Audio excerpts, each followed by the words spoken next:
And welcome back. We're ready to finish this mandala that we've drawn with a compass. So let's take a look at what it looks like at this stage. Here it is, all colored in. All of the coloring has been accomplished with the Pitt Artist pens. And when you get into these little tiny spaces, some of these little bitty places back here, it's really handy if you have some of these small brush pens. So I would encourage you to have both, the large and the small, but that is totally up to you. That's what I like, so I'm just telling you what I like, but you can do anything you want. So here it is, all colored. All of the color is finished, and you might be able to see a little bit of going outside the lines around the edge, which doesn't matter because I'm going to cut this out anyway. But if you're not going to cut yours out, then you might need to be a little neater around the edge than I was there. But it's totally, again, up to whatever you like to do. All right, so the next thing we're going to do is we are going to put the frosting on this mandala. So I'm going to switch cameras here for a second and bring it over so you can see really closely what's going on.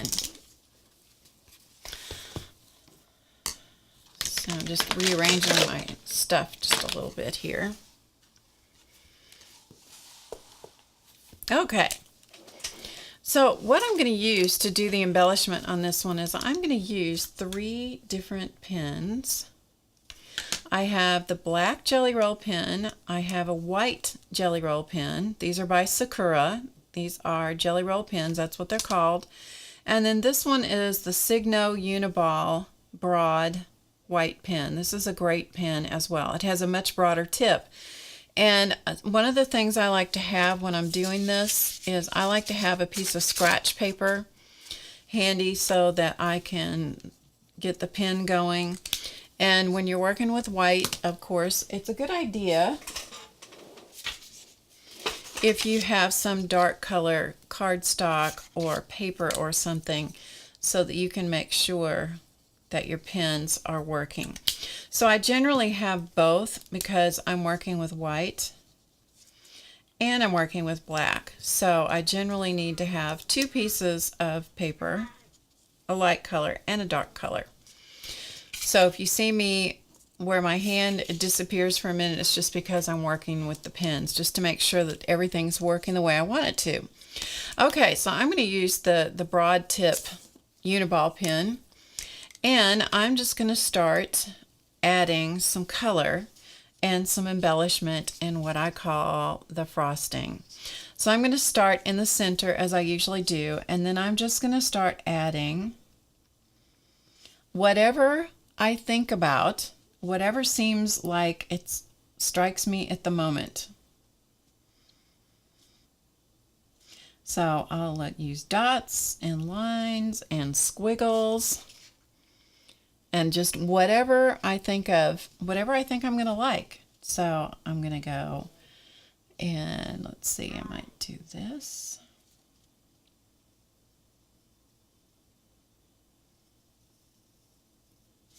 And one of the things you're going to notice when you work with these pens is you have to slow down. You have to give the pen time to dispense the ink.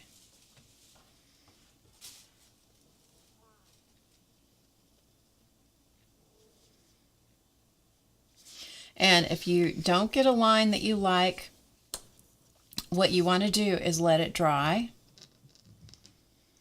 Like if you have a line that didn't completely fill in, then let that dry and come back over it a second time. But don't, and I fight this all the time, I want to go right back over it and fix it. And it won't do that. All it'll do is just dig a hole. So you just start adding the details and the frosting, as I like to call it. Okay, the next thing I'm going to do is I'm going to come out to the next section where these pink, the pink section is out here. And let's see, I think I'm just going to add some dots.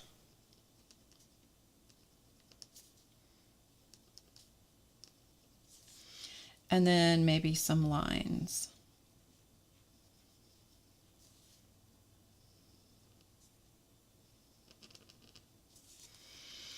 And once I do it to one part of the mandala, I just repeat it. So I decide, just like when I was drawing the shapes, I do the same thing when I'm doing the embellishment. I just decide once,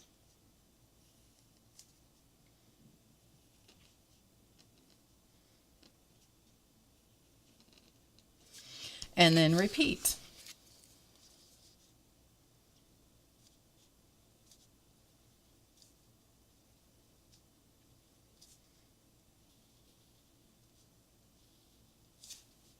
And this is where you can get lost in the zone.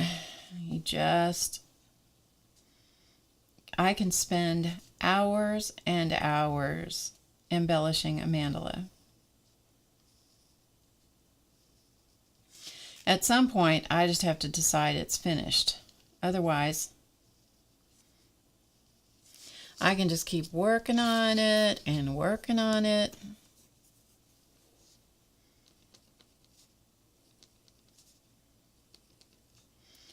But you can see I just keep working around one section at a time.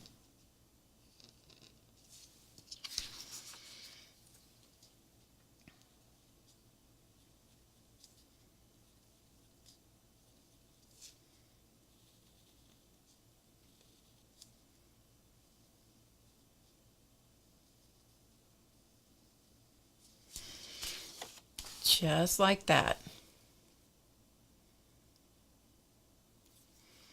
Okay, so let's come into the section with the green right here. And I do a lot of these things with the dots and lines, so that's what I'm going to do here as well.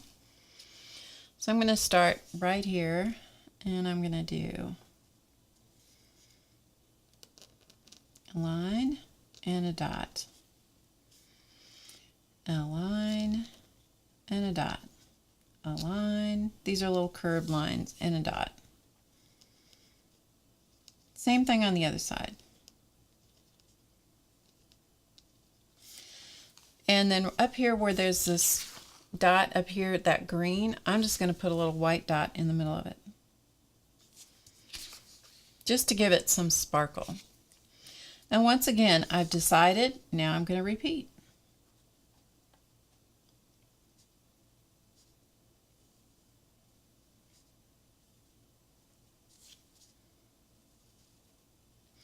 And that is exactly what I do throughout the entire mandala. And I may, after I do some white pen and some of this is dry, I'll go back and maybe add some black pen strokes to it. I'll show you that in a minute.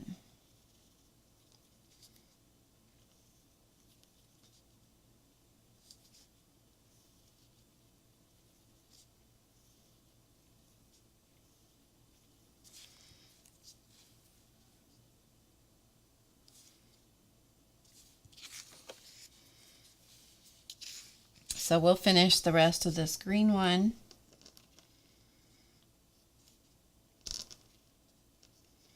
And then we'll go back and do a little bit of black. Kind of some shadow. I think it think of it kind of as a shadow type thing with the white. Makes the white stand out even more.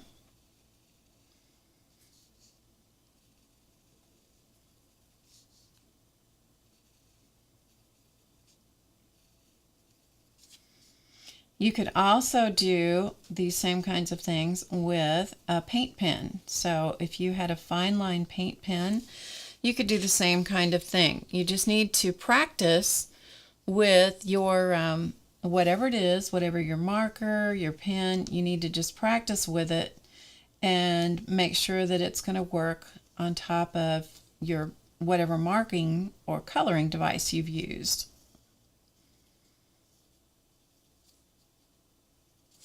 Okay, so we've got all of that white, and that white on top of that green really glows, doesn't it? So now I'm going to go to my black Jelly Roll pen. And I'm going to go back to the middle here. Actually, first of all, I'm going to take the white jelly roll, and I'm going to come in here inside these little white sections here in the inside the purple, and I'm going to just put some dots.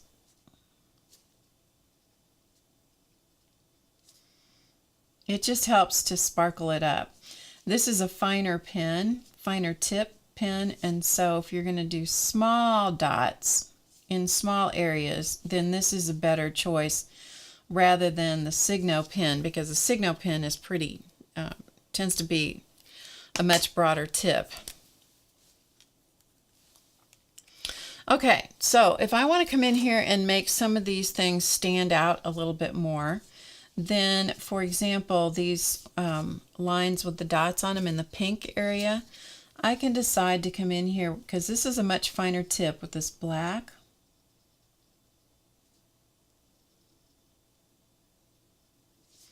And I can come in just inside the white.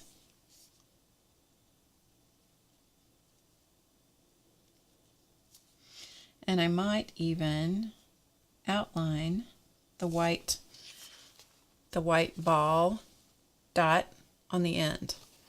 Okay, let's do some more of that.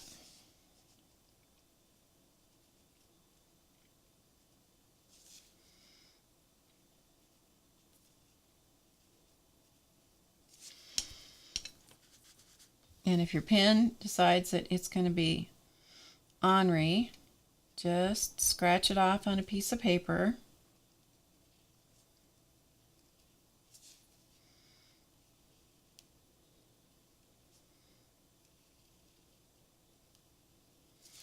Sometimes they just want to be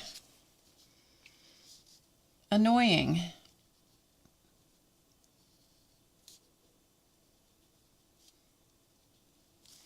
And usually that means I need to slow down and not try to go faster than the pen is willing to go.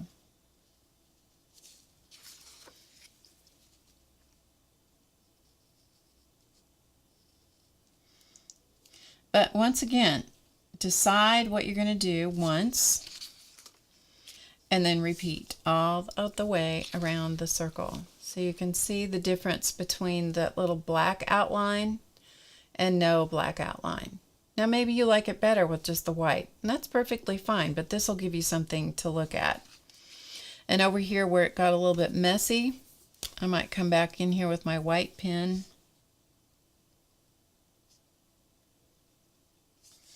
and just clean it up a little bit. Sometimes that's all it takes. It's just a little extra stroke of the white pen, and then just keep going. Don't worry about one little spot.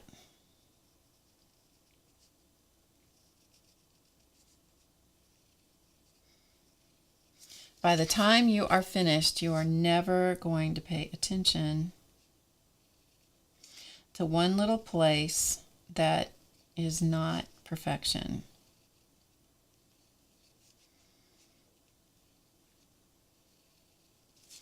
Drawing mandalas, working on a mandala is not about perfection.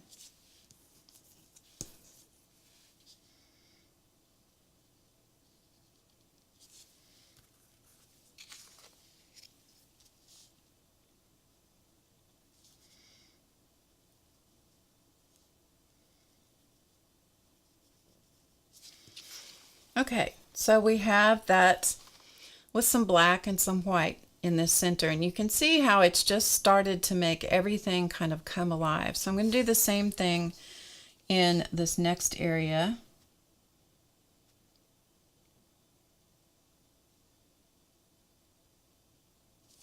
So I'm just coming across the bottom of that because some of the white was kind of getting down where I didn't want it. So I'm going to do that around the circle.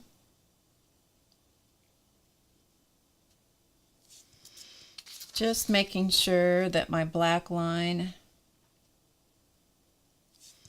is the way that I want it to be.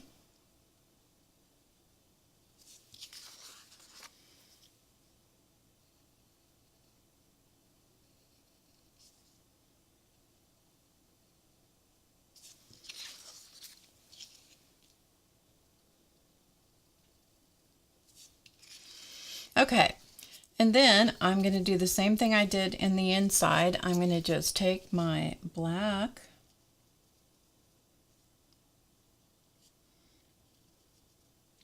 and I'm just going to outline or put a black line right beside the white on the inside right here. So you see the white and the black. This time I'm not going to outline the circle unless I change my mind later, which could happen. What I'm after right now is just to get those lines to show up a little bit more, because they kind of disappear. The white is so light on that light green that kind of wants to disappear. So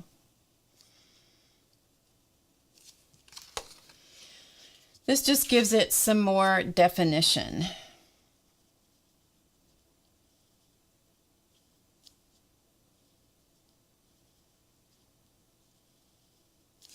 And you'll see in the photograph of the finished mandala all the details, because of course we're not going to stay here for hours while I do all the details and the embellishment and the frosting on this one. But you'll see on the finished photograph ideas for all different kinds of embellishment for this mandala. So you just keep going and going and going. Let's go out here to this section and let's do just a little bit here, and that will give you enough to get you going. So what's fun sometimes is just to put black lines. You don't have to always use white and black together. Sometimes I use one, sometimes I use the other. So just some little black lines. And then another thing, I'll show you what else you can do.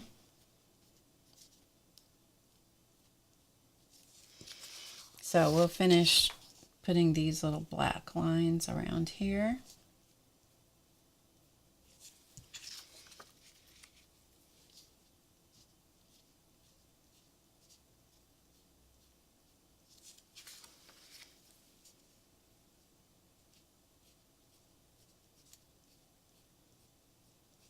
Like so. And then I like lots of dots, and so I'm going to come to the end of each one of those little lines and just put a dot.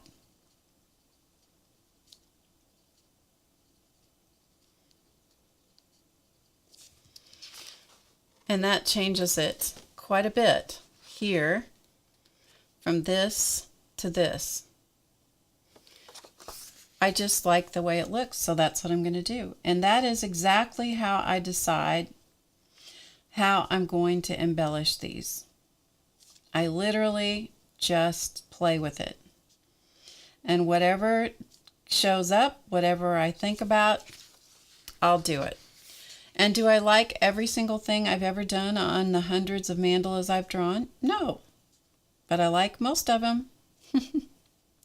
Because I sure like drawing and coloring and embellishing mandalas. I like them so much that I wrote an entire course called Mandala Madness. So you might want to check that out.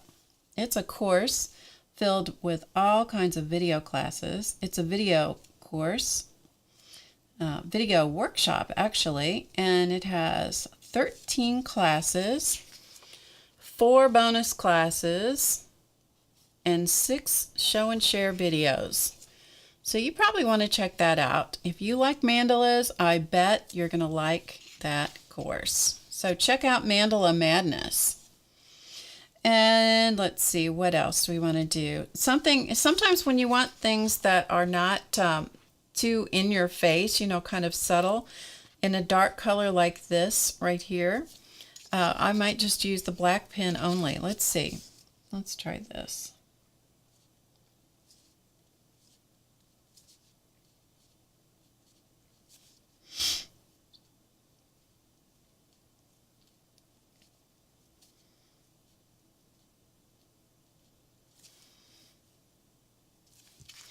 So it gives it some detail, but it's not it's not real in your face. It's just subtle. But it still adds that super special finishing touch.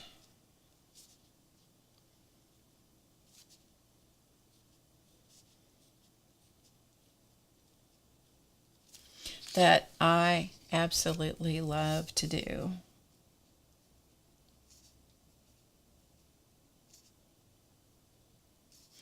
You can create mandalas with all kinds of art supplies, and that's one of the things we explore in Mandala Madness is a number of different kinds of art supplies and how to use them, and also different kinds of color combinations. Mandalas are a wonderful way to explore color combinations. And we do a lot of those different kinds of things in Mandala Madness.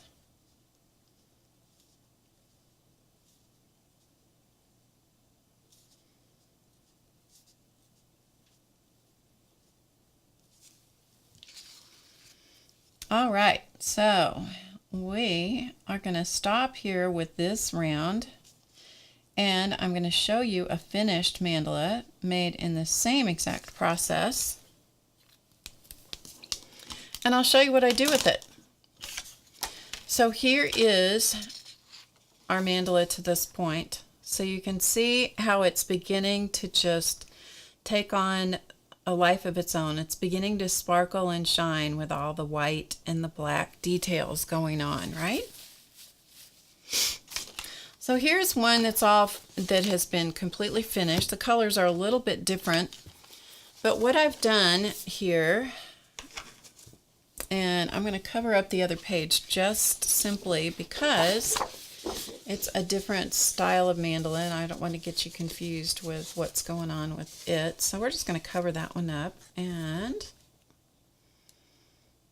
let you see this. So what I've done here, this mandala is the same exact mandala we just did. The colors, like I said, are a little bit different. But what I did was I cut it out. So I cut it out around that outer circumference. Just used paper scissors. And I used double stick tape, and I taped it into this black Dilutions journal. It's a square journal, which is a great place to display your mandalas. And I just taped it into this journal, as I said, with the double stick tape, because it's a dry adhesive and it will put it down very smoothly into your journal. Then I went around the outside edge, and with some paint pens, I added even a little bit more detail on the black, and just some little corner detail things around the corners here. And then this was a note to myself. So anyway, that gives you some ideas of another finished mandala that's drawn with a compass. I hope you've enjoyed learning how to draw this mandala. I've sure had a good time showing you how I approach this kind of mandala. It's fun for me. I hope it's been fun for you. I love them. I absolutely love mandalas. I guess you could say I'm mad about mandalas. I'm Barb Owen. Thank you so much for joining me here at HowToGetCreative.com. I hope you'll come back. I hope you'll check out Mandala Madness. And also, you might join me every Friday over on YouTube for YouTube Live, 2 p.m. Eastern. I broadcast every Friday, and I'd love to have you come over and join us there and chat with me and see what's going on, because you never really know what I'm going to do on Drama Free Friday. I'm Barb Owen. Remember to get creative today, because you know it's easy, and I'll see you again.